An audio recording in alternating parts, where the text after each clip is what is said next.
Hi. Hello. How are you? We're doing great. Hey, we're here to talk about National Preparedness Month, and we wanted to have a small little introduction. This is our, most people have a talking stick. We have a talking life ring. Yes, we do. Thanks, Joe. Just for a little jingle to start us off right.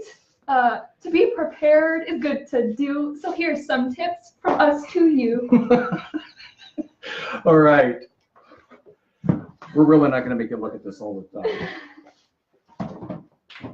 So it is National Preparedness Month, and we wanted to just go over some tips that maybe people, you probably know, but maybe you don't practice. And so we just kind of wanted to talk a little bit about some of the ideas that we've looked at. I want to probably bring it up more than once, that anybody can go on to the government website. It's ready.gov, and there is a plethora of information in there to use to bring up plans and actions. We're just going to kind of hit some of the highlights and maybe even some lowlights to refer to. So Megan, what do you think about National Preparedness Month? I think it's great to be prepared, Joe. I personally could be more prepared. Okay. Clearly. So a couple of the things we wanted to talk about is creating a plan. One of the things a lot of people do is they just kind of think they're going to wing it when something goes wrong, and be it a natural disaster, maybe something wrong with your house. We've had windstorms here in Spokane. There's earthquakes over in Seattle. All these things can impact our lives a whole bunch, and if we're prepared, it makes it a little bit easier to go through. So a couple of the tips we wanted to offer. One, pay attention. Watch the weather. You can sign up for weather alerts in your community. You can go online and say, hey, here's my telephone numbers. Tell me when there's a hurricane coming. Not really our problem. And by the way, for those on the East Coast, hang on, guys. So anyway, moving on. Home inventory was an area that we wanted to talk about. A lot of times, something goes wrong. There's a fire. There's a flood. If I asked you right now, list all the things that are on the mantle above your fireplace, I bet you couldn't get it. I couldn't get it. I always get it wrong, and I try to remember. So anyway, that's something we want you to do. Now, I'm not telling everybody that they should do an inventory by writing everything down, but one thing you can do is stand in the corner of the room, use your cell phone, use a camera, and just take a picture of everything. And then make sure you're uploading that someplace so that it's not going to be stuck in your home should something come up. Fair enough? Fair enough. Makes our life easier. Sure does. Yep. So, okay. Couple of other things, maybe a little more serious. When a disaster happens, we have, in the Spokane area, we have wildfires. And if you don't think it can happen to you, talk to the residents of Cooley, who just last month, or maybe it was the month before, suddenly find themselves having to evacuate at no moment's notice. So it is wise to be prepared, figure out where you're going. But let's say you're stuck at home. We've had windstorms here. The power's been knocked out for days. Maybe maybe a tree came down on top of your house.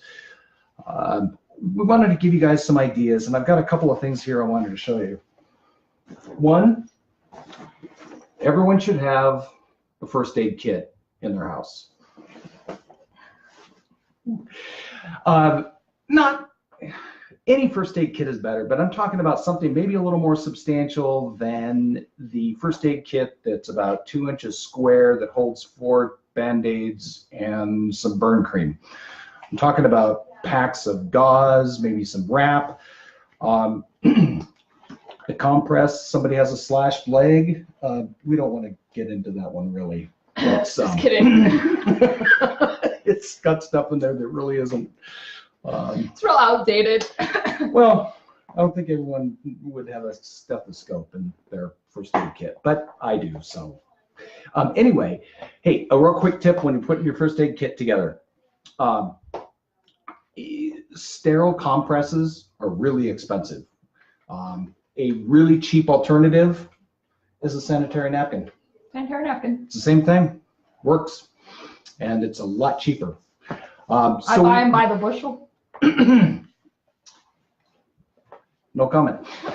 So anyway, get a first aid kit, get it built, do some research online. There's a lot of things to do.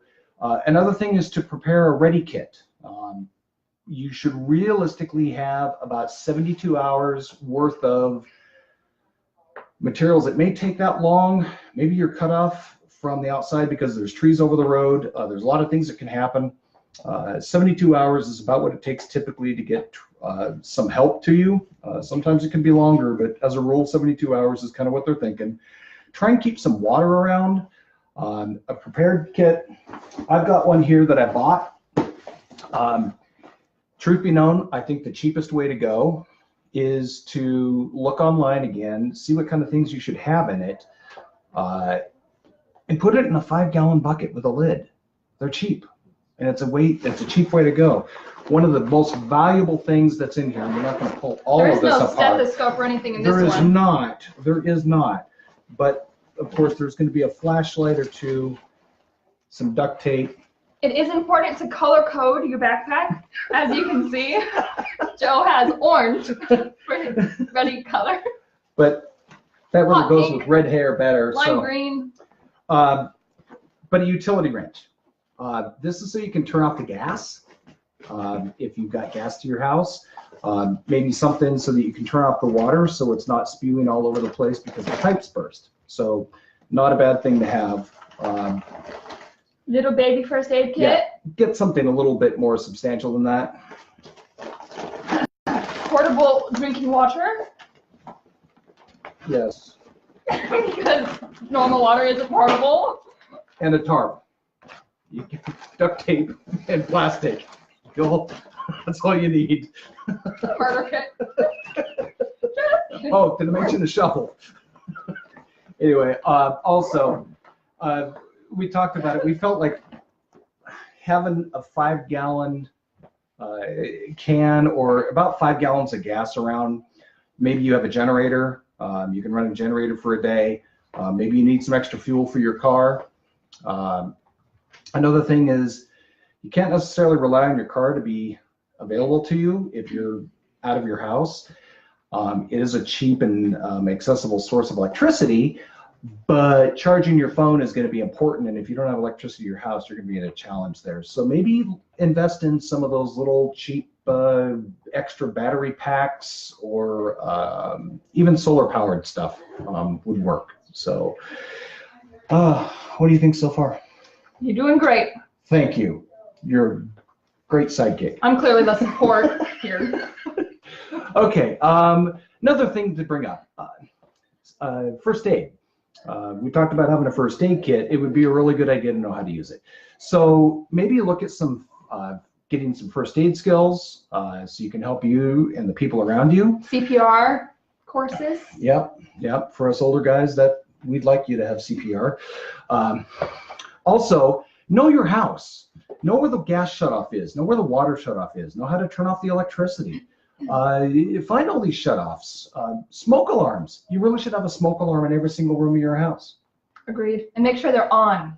Working. Fresh batteries. Batteries. Yeah, fresh batteries. Yeah, good Doesn't thing. really help when they're not beeping. Yeah. And we talked about water in your first aid kit or in your ready kit, but it's not a bad idea to just have other sources of water around. Maybe, if you're down to ice that melts because there isn't any electricity. Maybe some Cliff Bars or something like that. Food that you can eat that is not non-perishable. Don't have to worry about it being warmed up or nice shelf life. There we go. Yep, there you go. So for the what do you want to say? I'm trying to think how to refer to this, but for the self-serving part of this presentation, we would encourage you to check your insurance. Yes, that's super important. I agree with you, Joe. It's good to know what your policy covers, what it doesn't cover, your limits, just to be sure you are covered for all the things that happen that people don't know happen. Like, remember that windstorm we had? I do remember the windstorm. Yes. There were several policies, do you recall, that they lost a lot of refrigerated goods because there was no power for however long. It felt like 3 years. Yes. And they lost a bunch of meat and a bunch of produce, and it was thousands of dollars worth, and they didn't have it on the policy. Yes. Yes. It was tragic. It was unfortunate and tragic. So it's a good idea to sit down with the people like Megan, myself, and the other account managers here in the office and review the coverage before the storm hits. After the storm is really a poor time to find out how you're covered. So maybe beforehand you can find out how you're covered, what is there, what isn't there, what your deductibles are, and it'll help your preparedness overall. So a couple of other things, just housekeeping issues. It's a really good idea to keep your telephone numbers stored for the people you need to contact in the event of a situation to make a claim. We are an insurance agency. We do everything we can to be here for you, but I'm here to tell you, if you're in Spokane and a storm hits you, it hit us too. And if we don't have power, we have the same problems you do. We don't have the means to get out. We don't have our internet. So having the telephone number to your actual insurance company to be able to call them and tell them, you know, you're kind of in trouble and you need to know what to do. If your fence blew down, maybe wait a few days, you know, because the neighbor with the 40-foot pine tree sitting in their living room may need a little more help, but such as it is. So keep phone numbers handy. Another area is know your community, know your neighbors. Yes. Some of you out there have lived next to that guy for 10 years. You do everything you can to avoid contact. Let's stop doing that. Get to know your neighbors. Get to know who they are, what they do. You'd be stunned at how much you have in common with your neighbors. And if your house is not livable and their front porch is dry, I guarantee you're going to want to be really good friends with them at that moment. So anyway. Agreed. Okay, cool. Another housekeeping issue is financials. Part of preparation is understanding where your finances are. You should probably keep some cash around, especially if you know there's a storm coming in. If we lose power, you may not have access to your cash. There may not be ATMs. There may not be all the point and sale systems at the local grocery store where you're trying to buy a gallon of water. So have some cash available. Long-term cash, new shoes. No, what are those called with your picture on them? Passports. Oh, yes. That could be good. Yeah, having a passport, knowing where to put your passport before the storm, so if it, you know, it didn't float out with the rest of the stuff because it was that way. Lots of cash, maybe like $20,000. New passports, quick escape route. Alibi would help right now. Anyway, you will need to think about some things like you have a deductible on your homeowner's insurance, maybe on your car insurance. How are you going to pay for that? Maybe have a plan how you're going to come up with that $500,000, maybe even higher deductible. They're not usually $500,000, more around 1,000, 2,500, 500,000 is a steep deductible. It is a steep Just going to throw that out there. Yeah, but see, yeah. And there's going to be some other things that if it comes up, maybe you've been evacuated, where are you going to stay? How are you going to pay for that hotel? How are you going to pay for that extra gas to get there? How are you going to pay for, or how are you going to replace the wages that you're not getting right now because your house is out, so is your workplace. They can't work without electricity either. So that's kind of something to think about. So anyway, ready.gov. You can also log on to northtowninsurance.com.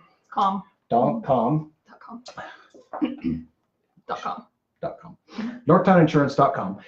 We have links to all these things, and again, we're here for you. We want you to be covered as best as you possibly can be should something happen. And then another moment of self-promotion, maybe? Yeah? Yeah. Well, on October 5th from 6 to 10 o'clock, we do have our community event. It is at Bellwether Brewing Company on Monroe, and it is really fun. There's a lot of insurance stuff, which is more fun. Since when is insurance? We try to make it non-insurance related. Yeah, there's insurance stuff there. There is. But there's an auction, there's raffling. It's super fun. We'll be there. Joe will be there. I will be. Yes. And so anyway, we're going to have an auction. We're going to be giving away some things. The auction, by the way, benefits the Jonah Project, which is a charity which is near and dear to our heart. They're community-based, and we really like promoting them and supporting them. So I think that's about all we had today. And right before we let you go, thanks for your time. It's sure been swell, and we sure hope your day went well. Oh. I'm embarrassed.